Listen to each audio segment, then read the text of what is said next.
It was supposed to be an ordinary morning in the mountains of northern Pakistan. In the quiet valley of Allai, the sun had barely crept over the ridges when a small cable car, known locally as a dolly, began its usual trip across the ravine.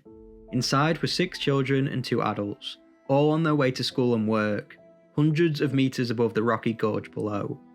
5 minutes into the ride, the sound that no one ever wants to hear shattered the calm, a sharp snap echoing through the valley.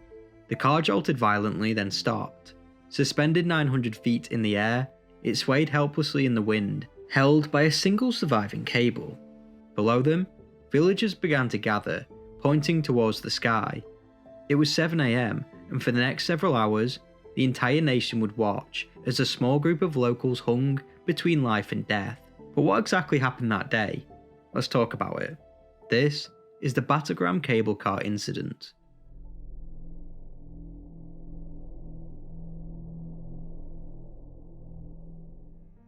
To understand what happened that morning, you first have to understand the place.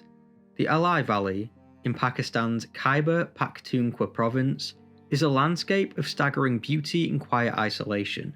The mountains here rise like walls, splitting small villages across deep gorges and rivers. For thousands of families, daily life depends on finding ways to move through the rugged terrain, not for adventure but for survival. In places like Battagram, crossing a valley can mean hours of hiking along narrow paths and descending and climbing sheer drops that can take half a day on foot.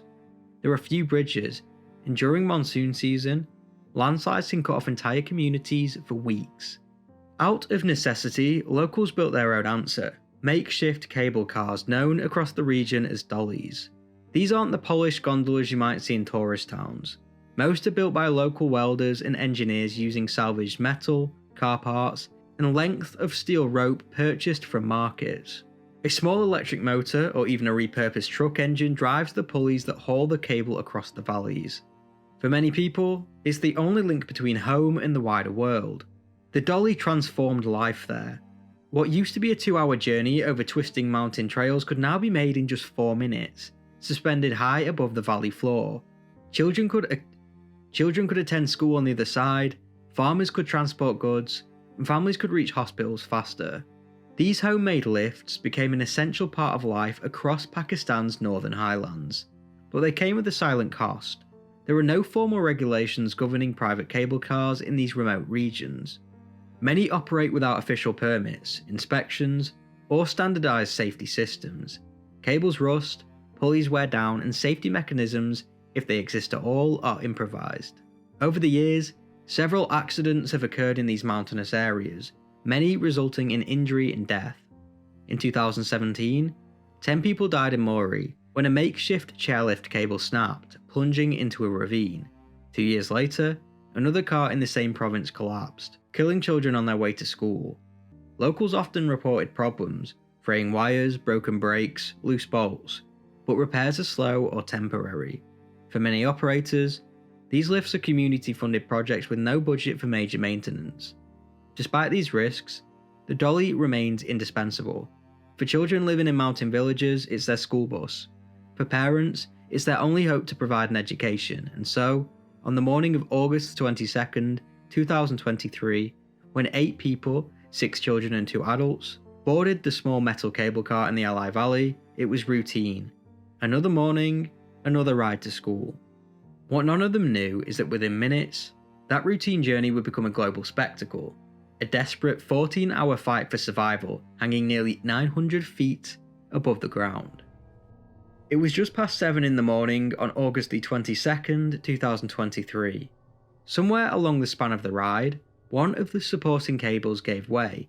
Instantly, the cable car swung violently, teetering on what little remained holding it aloft. The wind whipped through the mountains, pushing the car like a pendulum over the sheer drop. Inside, panic erupted. Children screamed, some clutched on one another for comfort, others froze in terror. A teenage boy with a heart condition slumped in the corner, unconscious. The adults tried to calm the group, but even the bravest could only watch as the car swayed with the wind. On the cliffs above, families scrambled for a view, shouting and waving helpless. Loudspeakers alerted local authorities, and soon, the first whispers of a rescue attempt began. Military helicopters arrived, but the winds were fierce, the car unstable, and early maneuvers proved impossible. Each failed attempt made the spectators' anxiety sharper, each minute stretching longer than the last. Meanwhile on the ground, villagers and local experts readied zip lines and pulley systems, knowing that traditional methods would soon be the only way to reach those suspended above the ravine. Every second mattered, and every decision carried risk. As the morning bled into the afternoon, the passengers clung on for their lives, their fates remaining uncertain. Families prayed as the helicopters hovered, and local rescuers prepared to take matters into their own hands. Meanwhile, helicopters made attempts.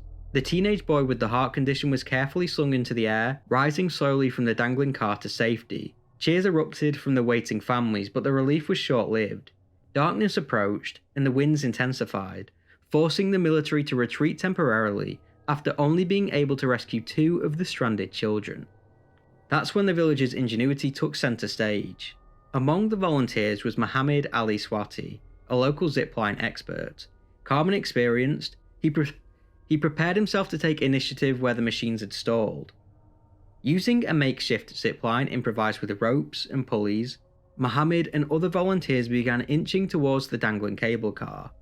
The wind tugged at the cable, sending the passengers swaying perilously. Every second was a battle against gravity, fear, and exhaustion. But remarkably, one by one, Swati and his team secured the passengers to the zipline system. The children were rescued first, and then the adults. Parents and onlookers held their breath as the rescuers navigated the line, pulling each person safely towards the ground.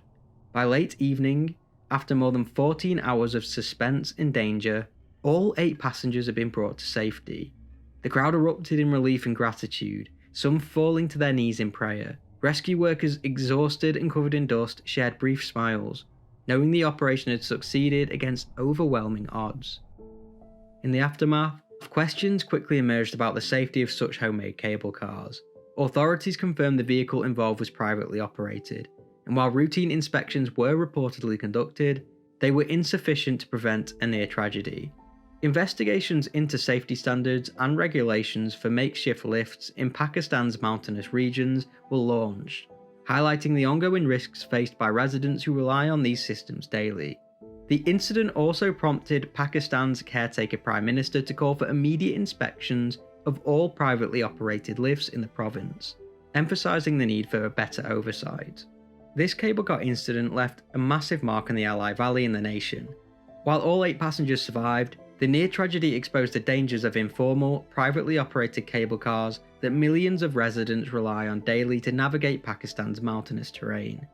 In the months since the rescue, local authorities have intensified inspections, and public calls for stricter safety regulations have grown louder. Mohammed Ali Swati and the team of volunteers remain celebrated as heroes. And I gotta say, it's very nice to end a video on a more positive note than usual. I hope everyone involved in this incident is doing better today. As always, this is not an AI channel, I do everything myself, so if you appreciate my work, subscribe, and if you want to go that extra step to support the channel, maybe consider becoming a member. Let me know what you think about this case in the comments below, and as always, thank you for watching.